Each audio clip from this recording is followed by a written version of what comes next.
Hola, hola, hola, saludos amigos de Cibercuba, ¿cómo están? Gracias por estar acompañándonos, por empezar a sumarse a esta conversación que vamos a tener a través del Facebook Live, Facebook de Cibercuba Noticias, y a través del cual le vamos a llevar una nueva entrega de esta serie que hemos dado en llamar La Cuba del Mañana, el día después, como usted quiera verlo, pero que en esencia en lo que consiste es en entrevistar a las nuevas voces de lo que hemos también bautizado hasta cierto punto como el neoexilio cubano. Las personas que tienen voz en estos tiempos, que mueven opiniones, que generan controversia o que generan seguidores, adeptos a sus puntos de vista, y que casi siempre tienen puntos de vista bastante particulares que vale la pena conocer. En esta ocasión me acompaña el querido Eric Concepción, un hombre que genera, como casi todas las personas que tienen, y esto hay que decírtelo sin ningún tipo de interés de adularte, sencillamente hacer un reconocimiento a lo que es. Todas las personas que tienen algo genuino, yo creo que siempre despiertan pasiones que pueden ser o de mucha admiración y de mucho amor y de mucho cariño, o de mucha aversión, ¿no? Las personas que no se mueven en la cuerda de lo que los demás quieren, sino de lo que ellos creen individualmente, siempre tienden a tener esa particularidad. No sé cómo lo ves tú, ¿coincides con eso? Claro, es que de hecho ya el solo hecho de ser figura pública, por así decirlo, ¿no? Figura pública en el sentido de que de que eres conocido, de que se sabe que tienes un nombre y que exactamente la gente te reconoce. De que expones públicamente, no necesariamente... Cafecito del Almendrón. Muchas gracias. No necesariamente me refiero a tener fama, sino a ser una figura pública siempre va a tener detractores y seguidores. Eso es, o sea, desde que el mundo es mundo. Vamos a conversar con Eric porque Eric Concepción, yo creo que en los últimos tiempos, no sé cuánto tiempo en particular, pero tu carrera como cantante, un hombre que tiene una voz extraordinaria, ustedes lo escuchan ahora mismo, solamente con hablar ya se sabe que tiene una gran voz. Tu carrera ha ido mutando, enriqueciéndose, podríamos decir que ha ido evolucionando en cierto sentido, porque has dejado de ser solamente un artista en el sentido, digamos, puro y excluyente de la palabra, y te has convertido en un artista / activista. Alguien que utiliza su exposición pública para tratar de sumar adeptos a una causa que en este caso en particular, por lo que te has dado a conocer, al menos en Miami, es por varias campañas y varios viajes a Cuba en los que has llevado ayuda directamente a gente necesitada. ¿Cómo ves esto? ¿Crees que eso le hace bien a tu carrera? ¿Crees que eso es útil para ti como persona? Por supuesto yo sé la respuesta, pero quiero que se lo digas tú a la gente que nos está viendo. Bueno, yo es que creo que no hay un slash. Yo creo que el artista tiene que ser alguien comprometido socialmente. El artista es un termómetro social. El artista es alguien que trabaja directamente con el público y con los sentimientos y con las sensaciones del público. Son los artistas los grandes hacedores de los grandes cambios de la humanidad siempre, y no puede ser en este momento de otra manera.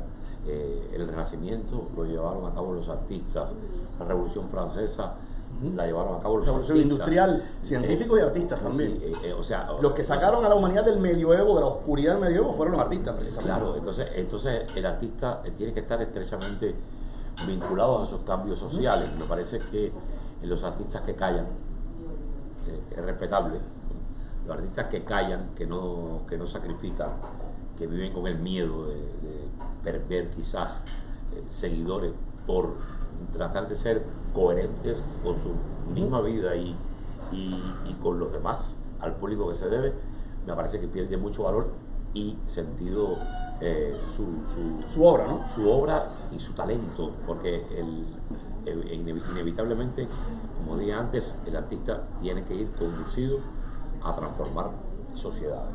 ¿Cuántos viajes has hecho ya? El número por dónde va de cuántos viajes has hecho a Cuba, sencillamente a llevar ayuda, y es algo importante, ayuda a personas que no necesariamente tú conoces, porque bueno, usted dirá, ¿qué tiene de extraordinario? Todos los cubanos durante décadas han viajado a Cuba a llevarle víveres, medicina, comida a su familia, pero en este caso lo diferente es que no lo haces por un vínculo familiar, lo haces incluso a personas que no habías conocido jamás en tu vida. Sí, 23 viajes. 23. He hecho, claro, al principio eran un poco quizás pasaban inadvertidos, ¿no?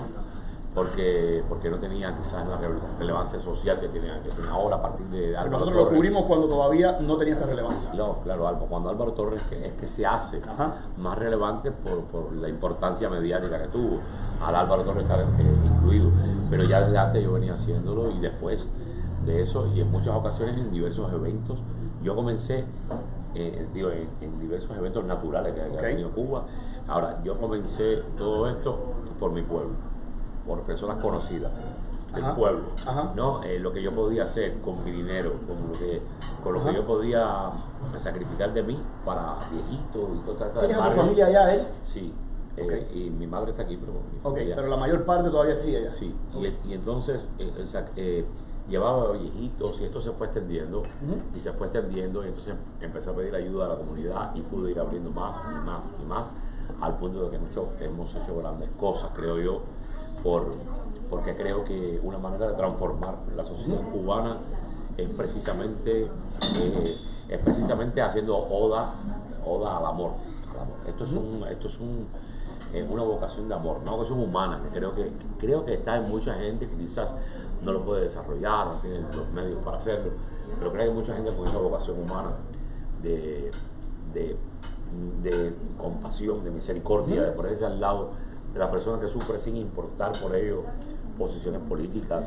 ¿Y por qué tú crees, antes de entrar en el tema que yo creo que va a ser, va a ser la columna vertebral, la médula ósea de todas estas entrevistas, que es, para aquellos que nos estén viendo ahora, ya lo hicimos con Alex Otaola, lo estamos haciendo ahora con Eric Concepción, y usted lo va a ver con grandes voces y las voces más influyentes, los influencers más conocidos de la comunidad cubana fuera de Cuba.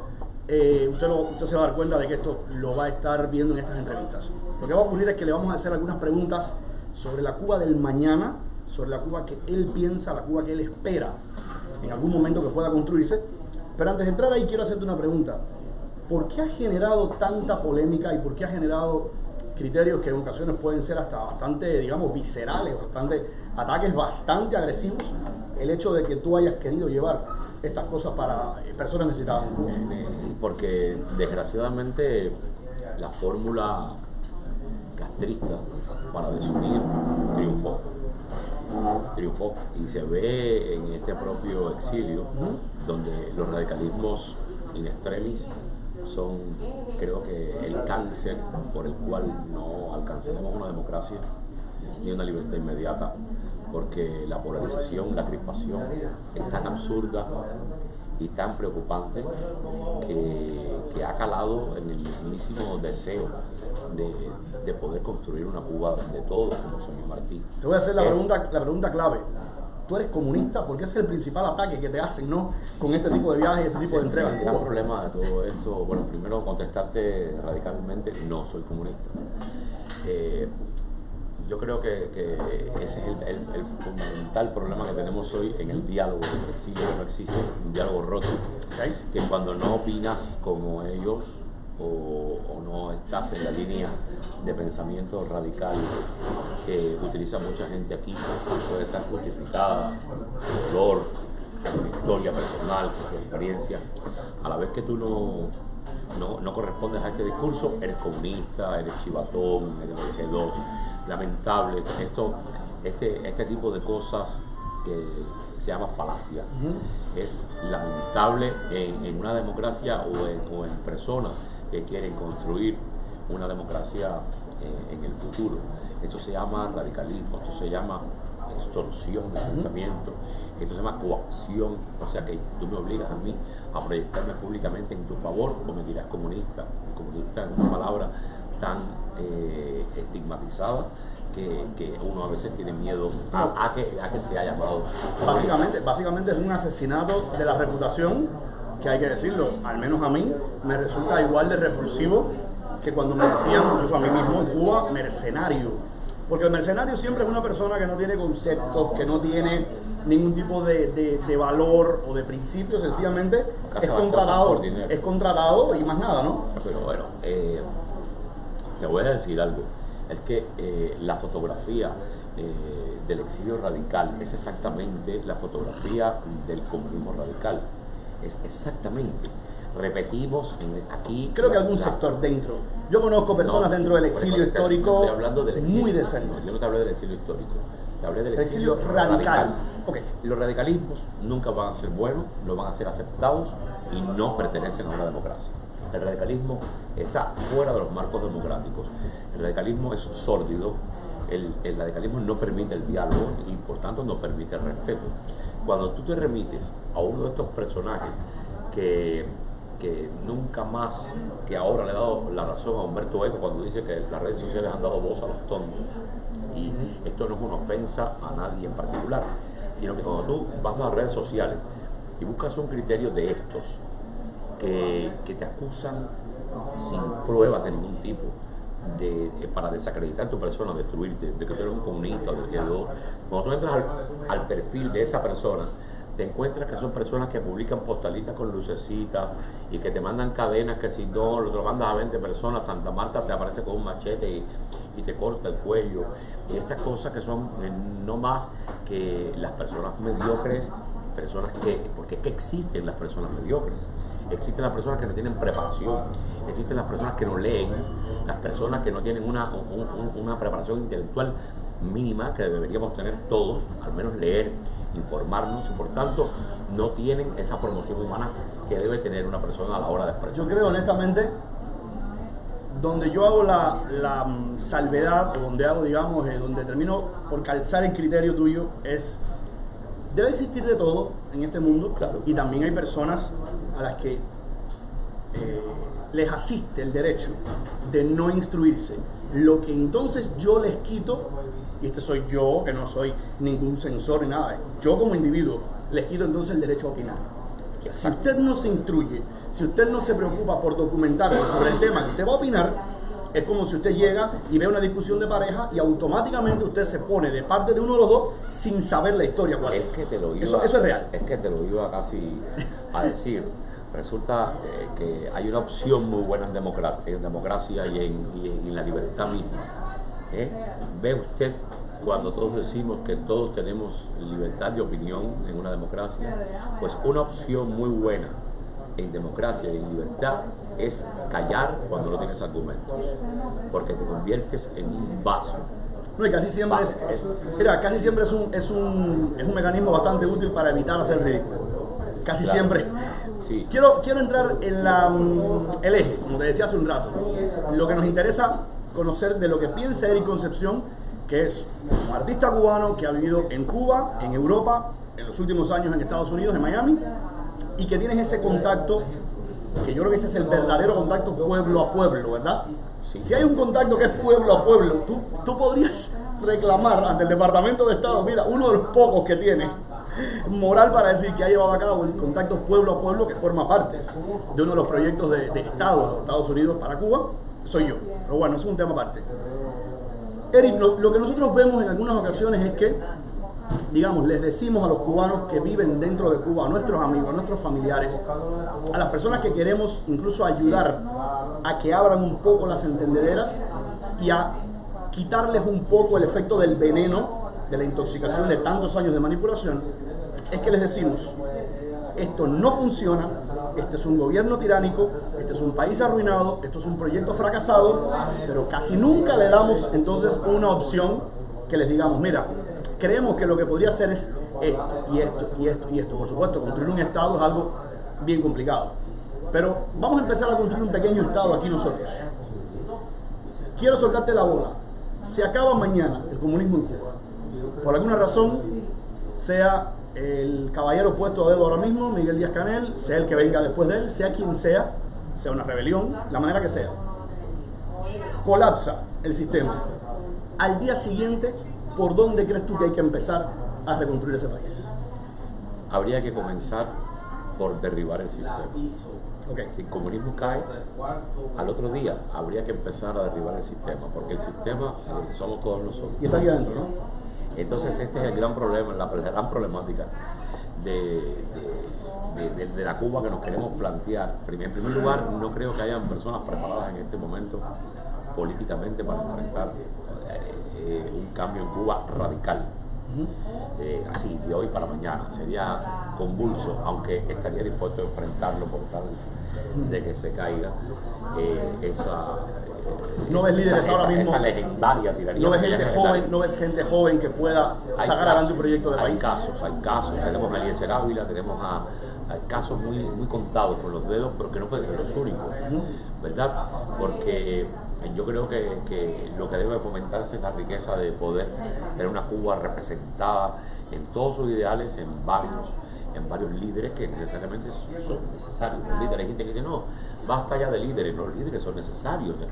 Políticamente la humanidad no se entiende sin un líder, una cabeza. El líder no es más que el fundamento de una organización. Si no puedes. Yo coincido y difiero, coincido en que hace falta un líder, pero yo también estoy hasta aquí de líderes. Yo creo que para lo que yo votaría un líder, eso se lo dije a Eliezer en Washington, yo votaría por ti para que después que logremos tener un país normal, tú deconstruyas la figura del líder y tengamos un sistema que funcione sin que haga falta la cabeza de un ser humano. Y yo creo que él es eso. Pero a ver que se entienda lo que yo diga. Yo creo que un líder es una persona que aupa. La persona que es así, desde Jesucristo hasta la fecha, los líderes son los líderes. Pero eso yo le tengo miedo. La persona que aupa. Eric, pero le tengo un miedo espantoso porque eso fue Fidel Castro. Teníamos una democracia tan corrupta, teníamos una república tan corrupta que aparecen los mesías. Pero eso fue Fidel Castro, pero también fue Adolfo Suárez. Fue Fidel Castro, también lo fue Ronald Reagan. Los líderes, las personas que tienen voz, carisma y que son seguidos, podemos velarlos de cerca y cuidar la democracia. Siempre y cuando exista un sistema que no permita que ellos asuman una cuota de poder tan grande que después no podamos quitarlo. Y para eso hay que construir un sistema primero. Es que donde entra la democracia, ya no hay un sistema. Separación de poderes, por ejemplo. No hay un sistema totalitario. Claro que tiene que haber separación de poderes, claro que la justicia tiene que estar independiente del poder ejecutivo y económico. Y así es como funcionan las democracias. Ahora, Cuba no está preparada en estos momentos para tener una democracia por su crispación y su discurso de separación a nivel de todos los sectores, tanto dentro de la isla como en el exilio. Es fatal que tengamos que satanizar a los cubanos de la isla porque viven en la isla y su único estigma sea vivir en la isla o venir aquí y regresar naturalmente a su país, llamarles comunistas, retirarles visas de 5 años. O sea que no es este el motivo por el que se retira, pero alegrarnos de que se le retire la visa de 5 años cuando no afecta. Yo creo que se ha confundido un poco el enemigo. Es que no afecta para nada al gobierno, afecta al pueblo. Se ha confundido el enemigo, eso es real. Y usted no puede atacar a los cubanos de a pie. Pero incluso le digo algo, usted no puede atacar a los cubanos de a pie, piensen como piensen. El pueblo no es culpable del régimen que le tortura. Usted puede tener la ideología que tenga y es respetable dentro de una democracia. Por tanto, yo no puedo atacar a una persona que sea del pueblo, piense como piense, porque esa persona no es la dictadura. Eric, en esa Cuba que estamos planeando y que estamos cocinando, ¿no? Tomándonos un café y elucubrando para que en el futuro esta serie de entrevistas que vamos a hacer con respecto a este tema, que la vamos a hacer hoy contigo, que la semana que viene va a ser con un actor, después con un activista político puramente hablando, vamos a ver el concierto de voces, ¿no? Lo que sacamos en claro. En esta Cuba, ¿tú votarías a favor de que se mantuviera el Partido Comunista legal o tú votarías como han votado muchos países de la extinta Unión Soviética o como votó Alemania por ilegalizar, por ejemplo, el partido nazi o el Partido Comunista en Europa del Este en la actualidad? ¿Cómo lo verías tú para verlo? Yo partiendo de la realidad que en la democracia tienen que estar representadas todas las tendencias ideológicas y políticas del pueblo. Te digo algo, el Partido Comunista de Cuba no puede continuar existiendo bajo los principios y las premisas que existe, porque es excluyente, ¿verdad? Es un partido que no admite no admite la oposición, la coexistencia partidista, no existe. Por tanto, este partido debería ser totalmente ilegalizado. Y lo que no puede es ilegalizar a las personas. Hay personas que pueden, me parece que bien pocos después de tan negra experiencia, pero hay personas que de verdad pueden sentirse identificadas con la ideología marxista-leninista. Ok, cree usted un partido si quiere, pero tiene que entrar en el carro democrático. Es que los partidos socialdemócratas de Europa funcionan muy bien, ¿eh? Los partidos socialdemócratas no son marxistas. Correcto, por eso te digo, tienen una tendencia de izquierda, que es lo que originalmente vendió el Partido Comunista con una economía de libre mercado. Con una economía de libre mercado, por supuesto. Es que los países socialdemócratas son los que mejor funcionan en el mundo en este momento. Indudablemente. Que si los impuestos son muy altos, siempre funciona la sociedad. O sea, una sociedad que no tienen pobres en este momento. Ahí es a donde quería llegar ahorita, como te decía, el tema de los líderes. Yo siempre tiendo a desconfiar del liderazgo, del endiosamiento, porque forma parte de la naturaleza humana. Cuando te dan una cuota de poder, forma parte de la esencia. Y si tú miras los países que mejor funcionan, precisamente, si usted mira las economías de Noruega, de Suiza, de Holanda, usted ni sabe el nombre de las personas que dirigen esos países. Claro, es que no es... No está diseñado en función de un individuo. Exacto, y no, ni de una tendencia política. Correcto. Tampoco, ese fusionó. Eso es lo que es la socialdemocracia. A partir de que cae el comunismo, la civilización socialdemócrata ha sido muy importante. ¿Por qué? Porque inevitablemente, y despójese usted en este momento ahora de tabúes sociales y entendamos lo que quiero decir, necesariamente hay muchas cosas del capitalismo que no funcionan y que fueron un lastre tremendo, y las cosas del comunismo en su mayoría tampoco. Entonces, sabíamos que había que lograr un nuevo sistema social para el mundo. Ese sistema social quizás aún no se plantea como sistema social, pero es la socialdemocracia que se nutrió de las cosas buenas que quizás podía tener el socialismo, con cosas buenas, y no es exactamente lo que prepondera Cuba o China o Rusia. Si eso seguir el juego a ellos. Cosas buenas, por ejemplo, el discurso de que tenemos que hacer por todos, las personas que padecen y que sufren, y que es un discurso socialista. Pero es que esto no es inválido, esto es muy válido. Ahora, podemos cogerlo, pero tenemos que coger también lo bueno del capitalismo. Y ahí se funda la socialdemocracia, que es precisamente políticas de izquierda y justicia social con economía de libre mercado y democracia plena y representativa. Ojalá el mundo entero hoy fuera esto, no lo es.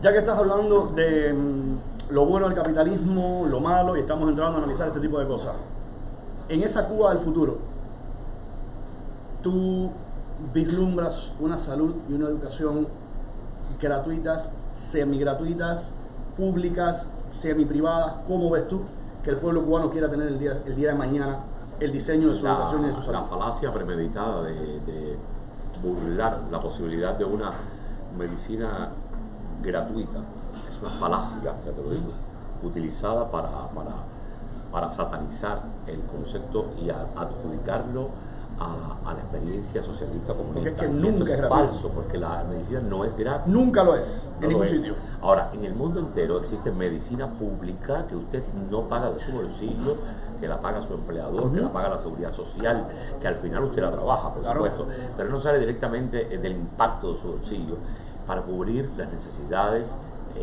de salud de las poblaciones. Esto es un derecho fundamental de todos los seres humanos. Estados Unidos, increíblemente, es de los pocos países del mundo, quizás no sea el único, donde no existe una medicina pública y por tanto no existe una medicina preventiva, y donde en un país tan desarrollado como este, del primer mundo y el primer país en economía en el mundo, mueren personas, uno de los países donde más mueren personas por enfermedades curables. No puede ser. Entonces, sencillamente, que usted diga, porque usted vino de Cuba para acá directo y no lee un libro ni sabe del mundo, que la medicina pública es una cosa del socialismo, es una reverenda estupidez. Discúlpenme que lo diga así, porque no es verdad. Ahí está la experiencia de Europa ahora mismo, de la mayoría de los países civilizados tienen una salud fantástica. Tú viviste en España, hemos hablado de eso en otras ocasiones, que has vivido en España y que tienen la experiencia de lo que es la salud pública española. Es fantástica. Es fantástica. España, Europa, en general, los países del primer mundo tienen una medicina fabulosa. Que también existe la medicina privada. Es verdad. Por ejemplo, en especialistas, yo prefería la medicina privada en Europa. Yo de hecho tenía Adeslas, un seguro médico, porque me interesaba atenderme con el foniatra, con el otorrino, y habían especialistas para esto, para gente que cantaba. Y tenía una vez que no puede ser así en la medicina pública, porque te toca el que te toca. No, usted lo puede tener. Esto inevitablemente en Cuba yo lo quiero. Yo quiero que haya una medicina pública, que tenga acceso todo el mundo, que nadie se muera por cosas que no deben morir. Y que después si usted quiere un nivel de especialización más grande, porque usted va a medicina privada y con la educación. Muy pagable. En Europa lo que tú tenías era pagable perfectamente. Claro, y en educación lo mismo. Creo que debe existir una educación básica que no haga una oda a la ignorancia, sino que una educación básica universal pública, donde todos conozcamos las mismas cosas, porque en Cuba todavía hay quien no sabe que la teoría de Darwin sobre la esto es serio, la teoría de Darwin sobre el eslabón perdido no existe. Eso se descartó y en Cuba se sigue dando el eslabón perdido de Darwin. Tiene que haber una universalidad de la educación. Esto es importante. Ahora usted tiene que tener también el derecho a criar a sus hijos, aunque con esa universalidad también que tiene que estar dentro de esas escuelas privadas. Tiene el derecho de educar a sus hijos en una escuela religiosa, en lo que usted estime que su hijo tiene el derecho. Es un derecho fundamental de las personas, o un colegio privado concertado que sea para inducir al niño a ser científico, vocacional, o sea, me refiero a estudios vocacionales privados. Tiene que existir, es que tiene que existir la democracia en todos sus aspectos. Yo veo a Cuba, en la Cuba futura, y conociendo a los cubanos como los conozco, que te pueden decir de boca para afuera mucho, pero dentro no piensan igual. Y te voy a explicar por qué. Veo la Cuba futura como una Cuba socialdemócrata. Después de la convulsión, de las crispaciones, de los enfrentamientos, de porque tú eras y tú robaste y tú no dijiste. Cuando pase todo eso, será una Cuba socialdemócrata. Cuba no va a ser un país radical de derecha ni radical de izquierda, nunca. No lo va a ser. A mí lo que sí honestamente me preocupa, siempre que hacemos estos análisis, es que yo creo que hay veces que no vemos el elefante blanco en la habitación, y yo voy a decir cuál es el elefante blanco, aunque no queramos verlo. Hay un número descomunalmente grande en Cuba de personas que sí creen todavía en aquello, que sí sustentan el status quo que existe ahora mismo, porque yo te voy a decir algo, de esos 6 millones y tanto de personas que votaron ahora mismo a favor del sí, yo te puedo conceder que hay un número determinado de fraude, pero no me puedes decir que es mayoritariamente fraude, y que si el gobierno cubano no hubiera hecho fraude no habría ganado. No, mira, yo sí creo que ganaba de todas formas. Eric, cuando yo veo las manifestaciones todavía del 1 de mayo, yo miro y yo sé, porque yo estuve ahí hasta el otro día, yo sé que hay un número descomunalmente grande de farsantes, pero también sé que hay un número descomunalmente grande de personas que siguen creyendo que esa es la mejor opción. ¿Y sabes qué? Yo creo que a esas personas también hay que respetarles su derecho a elegir cómo quieren vivir. Pero en democracia. Y esto es delicado decirlo. Pero en democracia. Ok. Es verdad que hay que respetar a las personas en su pensamiento. Si la gente piensa que tenemos que trabajar con un poco salario para que nuestro salario sea enviado a todos de una manera pública, este es su pensamiento, que es respetable. Okay. En democracia. Expóngalo y que el pueblo vote si sí o si no. No puede ser impuesto. No, y no puede ser que solamente lo único que se pueda hacer campaña es, por ejemplo, por el sí tuyo. En cuanto a las votaciones, yo no considero. Obviamente. En cuanto a las votaciones, yo no considero de que haya habido el porciento que hubo de síes. Nadie miró estas cosas. Y te digo algo, como en las dos votaciones que se han hecho de constitución en Cuba, ha sucedido lo mismo. En aquel tiempo, en el 76, yo tenía 2 años. No puedo acordarme de lo que sucedió, pero lo cuenta la gente. Pero ahora yo sí fui testigo, porque estuve en Cuba alrededor de esos días, de personas que yo les decía, ¿qué tú vas a votar? Imagínate, no puedo votar sí, porque eso dicen que después a trasluz miran, hay una numeración con la cartita. El miedo. Y esto lo inducen ellos mismos para que la gente actúe de esa manera. Y además de eso, no considero que sea legítima esta votación, porque no hay miradores internacionales, porque no hay una capacidad de aceptar que la persona tiene que defender el no, como mismo se defiende el sí. Pero no crees, o sea, vamos a ser realistas, la pregunta es, ¿crees que habría ganado el sí o el no?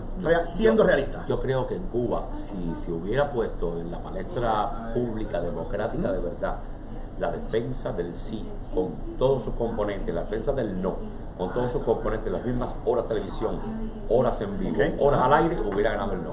Porque el no, las razones que se daban para votar no, son convincentes. Y lo que sí está claro es que Cuba no quiere seguir viviendo en la miseria que está viviendo. Tú eres un hombre bastante apasionado. tú eres un hombre bastante intenso y bastante emocional. Y yo creo que a veces en ese tipo de cosas pecas un poco de sentimiento, porque te voy a decir la verdad. El virus del comunismo, de 60 años de comunismo, no se derrota con 4 sesiones de televisión y de. No. Ellos llevan ventaja. Se derrota con un Walmart. Mírame. Se derrota con un Walmart en el Vedado y un Home Depot en Miramar. Fíjate. Los cubanos, cuando prueban la vida, de lo que es poder tener cosas, suplir. Ahí se derrumba todo. Se derrumba todo. La ideología es. Pero fíjate, lo que te quiero decir es: toma más que una elección. O sea, yo creo que una primera elección, con las condiciones parejas, con las reglas del juego para los dos, bueno, de todas formas ganan ellos. Yo creo que no va a haber. Pero yo creo que automáticamente esto se va desequilibrando. Yo creo que no va a haber democracia en Cuba el día después. Yo creo que el día después va a tener que haber una especie de dictadura aceptada. A ver si tú me entiendes lo que te quiero decir. Dictadura aceptada porque no hay un gobierno electo por el pueblo aún, pero que sí tiene que entrar alguien que va a ser capaz de manejar el timón democrático, de poder conciliar a todas esas fuerzas desunidas que se llaman oposición en Cuba, que están dando un espectáculo espantoso. Es otro de los datos que te doy para decirte que la democracia está un poquito lejana. Estamos cediendo al chantaje de la desunión que nos hace el régimen de Cuba, incluso profiriendo insultos y desacreditando a personas como Eliezer Ávila, llamándole del G2 y la seguridad de Estado. Estas cosas atentan en contra. Rosa María Payá también se lo han hecho. Atentan en contra, no se lo hicieron a Payá. Se lo hicieron a Osvaldo Payá. Recuerdo que a Payá le decían, cuando el Proyecto Varela, que es un comunista, que era un. Se lo dijeron aquí en Miami. Sí, que era un comunista, hijo de la gran perra, sobre todo porque Payá no aceptaba dinero del exilio, no aceptaba, quería luchar de otra manera. Y le dijeron de todo, y no fue hasta que lo mataron que empezaron entonces a hacerlo el héroe. Porque desgraciadamente los cubanos necesitamos mártires para creer en las personas y no puede ser. Se lo hicieron a Martí, se lo hicieron a todos. No puede ser. Entonces tiene que entrar una persona con un grupo, ya con un proyecto para ir camino a la democracia. Tendrá que pasar 2-3 años en que usted pueda conformar todos esos sectores sociales necesarios en la política, para usted después convocar a una constituyente que de verdad sea refrendada, votada por todas, o sea, hubiera votada por todas esas fuerzas políticas y después por el pueblo. Y que ya, para entonces, exista la separación de poderes, que la justicia esté independiente del Poder Ejecutivo. Eso será tremendo. Bien difícil. Porque es muy difícil lograr eso, pero se logra. Eric, entender simplemente que la prensa debe estar separada del poder en Cuba va a tomar años y va a tomar una complejidad tremenda, porque se asume ahora mismo que la prensa forma parte del partido. Es que yo pondría encima de la mesa democrática, con todas las experiencias que tenemos, que es ilegal que los periódicos, los medios de prensa respondan a ningún partido político. Total. Hay que ponerlo. Ahí estoy contigo. Tiene que ser apolítica, y es que yo lo pongo en la Constitución, que quien falte a esto comete un delito. Total, estoy contigo en esa plenamente. Por último, para ir cerrando la entrevista, ir cerrando algunas de las políticas que tenemos ahora mismo, digamos sociales, en esta Cuba que estamos diseñando aquí. Es muy fácil, ¿verdad? Usted dirá, qué fácil lo hacen desde Miami. Bueno, alguien tiene que empezar a hacerlo, ¿no? Alguien tiene que empezar a pensar, alguien tiene que empezar a mover opiniones, y yo creo que vale la pena que lo hagamos nosotros, ¿por qué no? ¿Tú te imaginas a una Cuba en materia de políticas sociales de avanzada, una Cuba aperturista en materia, por ejemplo, en algunos de los temas que son medulares a la hora de medir? Cuando un país, si usted mira hoy y usted quiere saber si un país es de avanzada o un país conservador, usted mira temas como aborto, pena de muerte, matrimonio gay o igualitario, como se le quiera llamar, penalización o despenalización de la marihuana. Siempre son temas que son, digamos, estándar, y usted puede medir cómo es un país en dependencia de estas cosas. Mira, ¿cómo lo ves tú? Yo considero lo siguiente, te vas a asustar si te digo que mi formación es netamente católica. Yo crecí con los jesuitas, sin parecerme a nadie, por favor, pero crecí con los tenemos muy malas experiencias con los jesuitas. Crecí con los jesuitas. Con respecto a los jesuitas, ¿no? Creo. No tienen la culpa. No, pero a la salvedad, por favor. Por eso, no tiene nada que ver con por eso te digo, con respeto a los jesuitas, que no tienen nada que ver con Fidel Castro. Claro, por eso lo dije. Crecí con los jesuitas y crecí dentro de la Iglesia Católica. Esto es muy difícil tratarlo así, porque en una entrevista de este tipo no se tratan estas cosas a fondo. Ahora, yo considero, siendo una persona que está en contra del aborto, considero que este tipo de cosas deben legislarse socialmente a favor de la libertad de las personas a elegir. Y tiene que ser simplemente reservado a la conciencia de la persona. Porque cuando decimos moralmente que estamos en contra del aborto por un problema religioso, en la sociedad no todo el mundo es religioso. Por supuesto. Entonces tienes que respetar la libertad de las personas, hacer lo que quieren hacer y sí apelar a su conciencia, que es un atentado contra la vida. Porque desde que hay concepción hay vida. Entonces... está muy interesante lo que estás diciendo. Claro. Porque tú dices, yo me opongo a que esta práctica se ejerza, pero deduzco que lo que estás diciendo es, no me opongo a que otras personas, si no tienen la misma fundamentación que tengo yo, no lo puedan hacer. Eso es la democracia. En la democracia son los pueblos los que tienen que elegir qué hacer con sus vidas, y no nosotros controlarse. Y lo podemos decir, es malo, va contra la vida, religiosamente es inmoral, pero ¿qué decide? Lo que no puedes es prohibir, porque cuando tú prohíbes, castras. El alcohol y el cigarro sabemos que son malos para la salud del individuo. Sí. Sabemos que si usted quiere ser una persona, digamos, puramente saludable, debería mantenerse lejos. Pero en una sociedad libre, usted no debe impedirle al individuo intoxicarse los pulmones de nicotina. Ese es tu problema. O sea, tú puedes, yo lo que no puedo, yo lo que puedo es no permitir que me intoxiques el mío fumándome al lado, si yo no quiero fumar.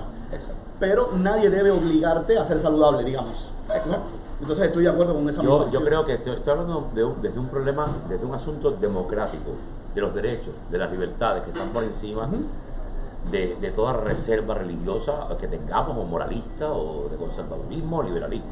No tiene nada que ver. La democracia, hay que respetar la libertad de la gente. Yo no doy mi brazo, la sangre que corre por mis venas a una persona que vaya a hacerse un aborto, porque estoy en contra del aborto. Es una cosa, decisión mía personal. Si fuera médico, ginecólogo, y tuviera este concepto, no realizo un aborto. Por un problema de conciencia. Hay muchos médicos así, Por un problema de conciencia, y no siempre religiosos. Claro. Hay quien no es religioso y se opone a hacer aborto. Es un problema de conciencia, pero tiene que existir la cobertura social de libertad para que usted decida qué hacer con su vida. Es que es así. En cuanto a la pena de muerte, creo que es un flagelo que había que erradicar del planeta hace mucho tiempo. Creo que hay que apostar por otro tipo de mecanismos que conduzcan a que en las sociedades no existan personas a las que tengamos que llevar necesariamente a un paredón de fusilamiento, una silla eléctrica o una inyección letal. ¿Por qué? Porque no somos nosotros los quienes tenemos que decidir sobre la vida de los demás, la vida natural. Nosotros, de las personas, nosotros no somos sus creadores, ni podemos ser quienes finiquitan esa vida. Matrimonio gay en Cuba, porque tú viste los debates que hubo, que a mí me parecía, dicho sea de paso, lo he dicho varias veces en intervenciones mías en Cibercuba, a mí me pareció aborrecible que el pueblo cubano se concentrara en ese tema y en atacar este tema cuando antes de llegar a ese tema, fíjate que yo decía varias veces, señores, estos son problemas del primer mundo. Estos son problemas de sociedades que ya han resuelto las cuestiones básicas, elementales, pero como para que usted se ponga ahora mismo a pelear por mira esto. Qué interesante, ¿no? Ahora. Yo estoy en contra del matrimonio homosexual.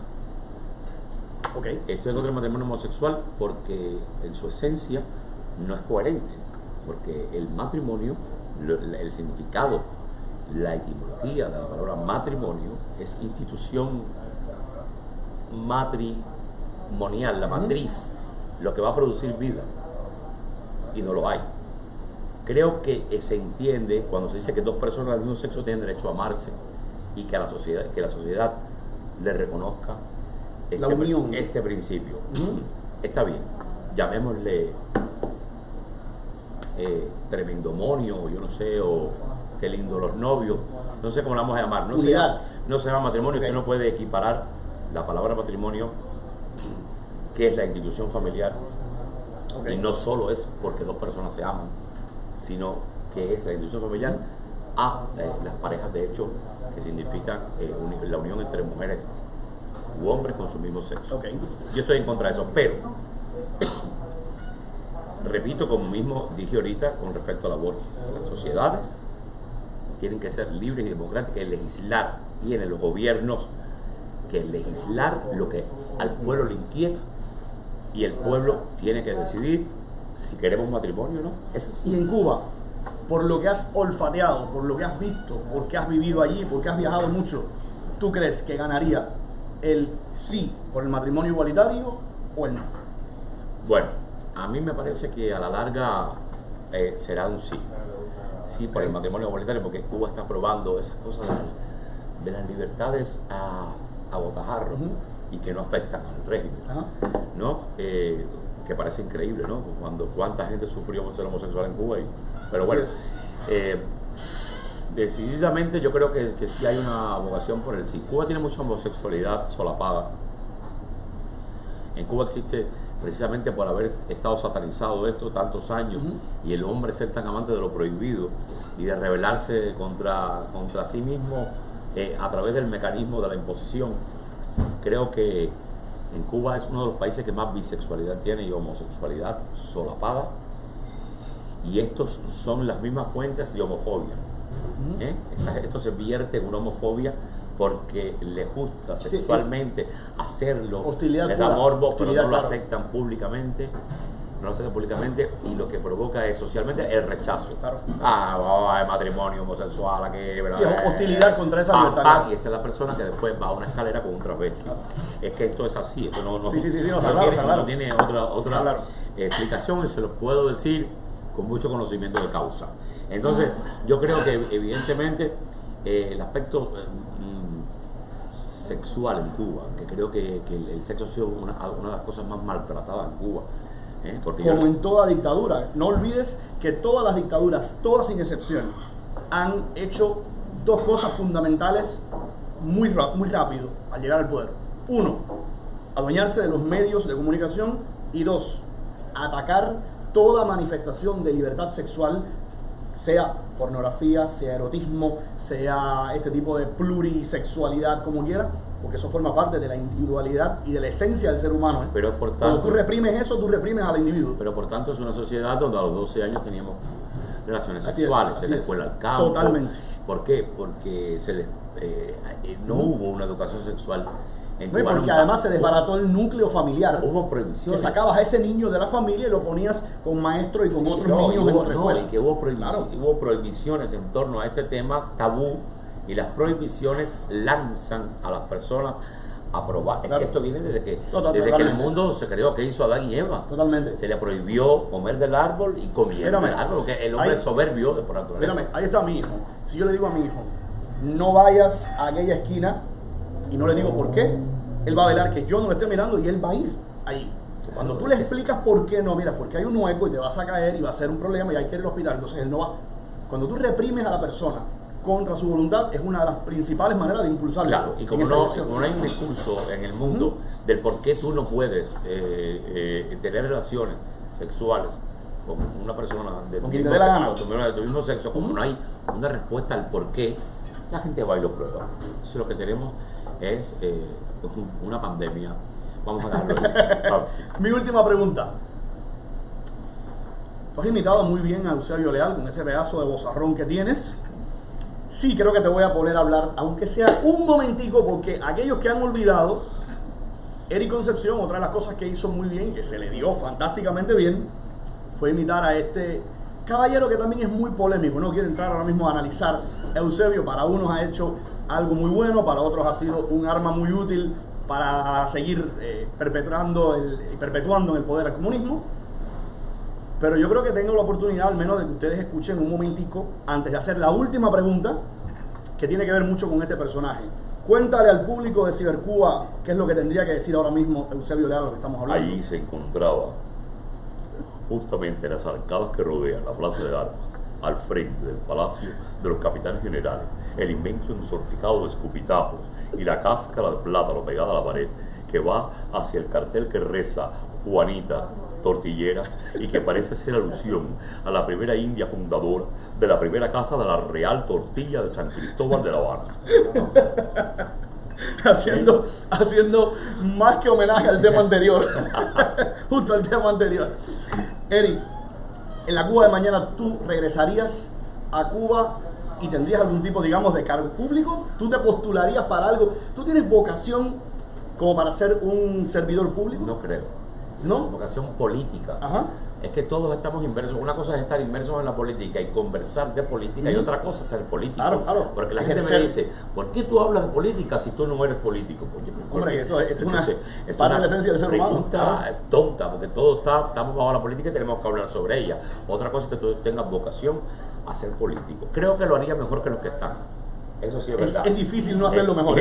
Yo creo que lo haría mejor, pero no creo que sea mi vocación. Yo soy artista. Yo sí quisiera dedicar mi vida a la vocación humana que yo practico, que es, y siempre va a ser parte de una sociedad, ayudar a la gente, a sectores que están menos favorecidos quizás, o gente pobre, a ayudarlos. Eso a mí me hace... Te da más satisfacción. A mí me mueve mucho dentro de los viejos, por ejemplo, viejitos y enfermos, estas cosas. Incluso te digo, me mueve mucho más que los niños, estas cosas que también he hecho por los niños, mucho. Pero es que el niño tiene toda la vida por delante, claro, y el niño tiene la protección de la sociedad. A los viejitos, desvalidos, claro. Estas cosas a mí me conmueven mucho. Yo quisiera hacer cosas, hacer una fundación, pero no la vida política. Hombre, te voy a decir una cosa, como yo, con mi vocación humana que tengo, y te voy a hablar, no vayas a mirar en esto un patriotismo barato ahora, okay. Y voy a hablar con estos términos porque así es. Si la patria a mí me necesitan ellos, yo daría el paso. Lo daría. Pero no es mi vocación. Lo cual es una manera de deslizar. No es mi vocación, pero...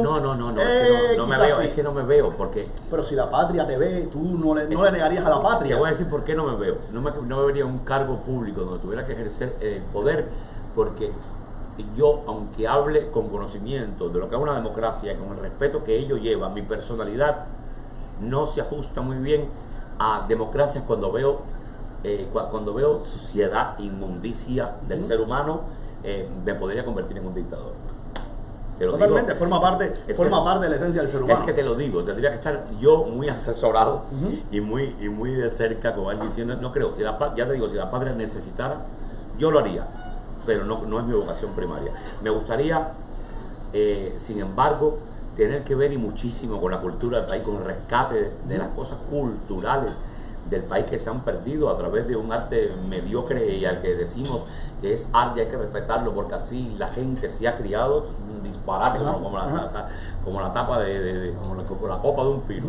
Entonces a mí se me gustaría ser salvador, por así decirlo, de esas cosas culturales y promover un movimiento en función de hacer aflorar todo el arte cubano. Mira, que ha desaparecido en los 60 años de revolución, pero que no parece tener respiro para poder regresar. Y va a ser muy importante esa labor de los artistas y de la cultura, porque yo siempre he pensado, en una ocasión Reinaldo Escobar me decía en una conversación... Déjame hacer un paréntesis, vaya, quiero decir que si me quieren hacer ministro de Cultura lo acepto. Eso lo aceptarías, ok.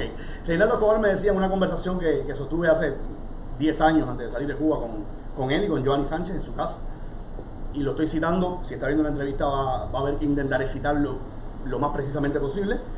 Reinaldo decía que un país que tenga bien alimentada su alma artística, un país que tenga bien alimentada su cultura, es un país al que cuesta trabajo tiranizarlo, ¿no? Al que cuesta trabajo esclavizarlo. Los países que tienen una cultura muy rica y que tienen bien alimentada, fíjate que esa es la esencia, ¿no? Porque Cuba tiene una cultura muy grande. Yo le quiero dar el crédito yo a Reinaldo Arenas, se lo doy a Martí, hombre. Reinaldo Escobar, no, Arenas, ojalá hubiera entrevistado yo a Arenas. Reinaldo Escobar, el esposo de Giovanni Sánchez. Ojalá hubiera entrevistado yo a Arenas. No es de mérito, es de Martí. Bueno, lo aprendimos. Reinaldo Escobar lo hereda de Martí, ¿no? Ser cultos para ser libres. Ser cultos es la única manera de ser libres. Esto es el principio martiano también por excelencia. Pero te voy a ampliar un poco más. Usted puede no ser culto, pero si usted vive en una sociedad donde la cultura es la norma, es muy extendida, usted casi se ve obligado por parte del influjo social a ser tolerante, a ser aperturista. Cuidado con el término culto, que no necesariamente es que usted conozca de ópera y ballet. Ser culto quiere decir estar informado, tener conocimientos, leer. Usted tiene que necesariamente, si usted no quiere que una sociedad le ponga una bota encima, tiene que estar a la altura, tiene que leer, tiene que estar informado, aunque sea mínimamente desde la sencillez, desde la humildad, que no tiene nada que ver una cosa con la otra. Una persona puede ser muy humilde y muy cultivada. No tiene. Yo creo, Eric, para poner punto final a esta maravillosa conversación, esta disertación mutua, ¿no? Como digo, este flujo de ideas que nos vienen surgiendo a ambos y que van a seguir surgiendo en varios días, porque vamos a tener a varias personas como Eric Concepción, como ya tuvimos al querido Alex Otaola, y como vamos a tener a varias personas que tienen voz dentro de esta comunidad. Yo creo que la esencia de todo está resumida en una de las frases más famosas y más repetidas de la historia del pensamiento humano, una frase de Voltaire, uno de esos grandes padres del iluminismo, cuando decía: detesto lo que dices, pero moriría por defender tu derecho a decirlo. La esencia no es que tú compartas lo que yo pienso. No, yo no quiero que tú me apoyes porque tú compartas lo que yo pienso, porque ahí es muy fácil, ¿no? O sea, casi todas las personas que yo conozco están de acuerdo en que usted no debe matar, ¿verdad? O que usted no debe robar. Ahí es muy fácil que estemos de acuerdo. No, yo no quiero que tú me apoyes porque piensas igual que yo. Yo quiero que tú apoyes mi derecho a que tú no estés de acuerdo conmigo y de todas formas yo pueda existir. Y el derecho indeleble que tengo a errar. Correctamente, es mi derecho. Como decía Saint-Exupéry, permíteme equivocar. Por supuesto. Esa es la esencia de la Cuba que queremos construir y esa es la esencia de lo que vamos a estar haciendo en estas entrevistas. Gracias a ustedes por haber estado en esta charla, por haber participado. Ojalá lo hayan hecho de una manera bastante democrática. No hemos estado al tanto de los comentarios, pero bueno, queremos tener fe en el mejoramiento humano y en la utilidad de la virtud, ¿verdad? Gracias a Cibercuba, gracias a Cuba en general, a toda esa nación que estamos partidos en varias orillas, porque la isla está allí, pero la nación somos todos nosotros, somos nosotros. Los que estamos afuera y dentro. Claro, somos nosotros los que conformamos esa nación. Y les doy un consejo: sentémonos a conversar y a dialogar, que no es con los dictadores, es entre nosotros, entre los pueblos. Sentémonos a conversar, busquemos puntos de convergencia, dejémonos de atacarnos, que costó muchísima sangre la libertad que hicieron nuestros pasados. Muchísima sangre costó para que nosotros hoy nos metamos entonces destruyéndonos y despedazándonos sin camino a ningún lugar, sin ir a ninguna parte. Vamos a sentarnos como cubanos. Y la patria también es este sitio maravilloso donde estamos ahora mismo. Usted lo ve ahí detrás de mí, el Almendrón. Si usted quiere reconocer un pedacito de Cuba en Miami y quiere tener un pedacito del feeling de Cuba, de la reina de la salsa, de todo el ambiente, de lo que estoy viendo. De hecho, detrás de mí ahora mismo una tendedera cubana clásica con unos ajustadores y con unas mediecillas. Usted puede venir aquí al Almendrón, que va a tener este decorado peculiar y donde va a tener, por supuesto, también un feeling muy cultural, muy cercano a la Cuba que todos queremos tener en algún momento. Por cierto, el dueño del Almendrón es... ¿Es cubano? ¿Sí es cubano? Sí, yo creo que es cubano. Sí, yo creo que ustedes pueden llegar aquí y se van a dar cuenta que es muy, muy cubano, que ande con ropa ahora mismo, con una sotana de cura, pero es cubano y es un hombre bastante criollo. Gracias a Cibercuba. Fue un chiste interno. Fue un chiste interno. No lo entendieron. Gracias a Cibercuba, gracias a Eric Concepción. Encantado. Y ustedes sigan conectados con Cibercuba Noticias. Gracias.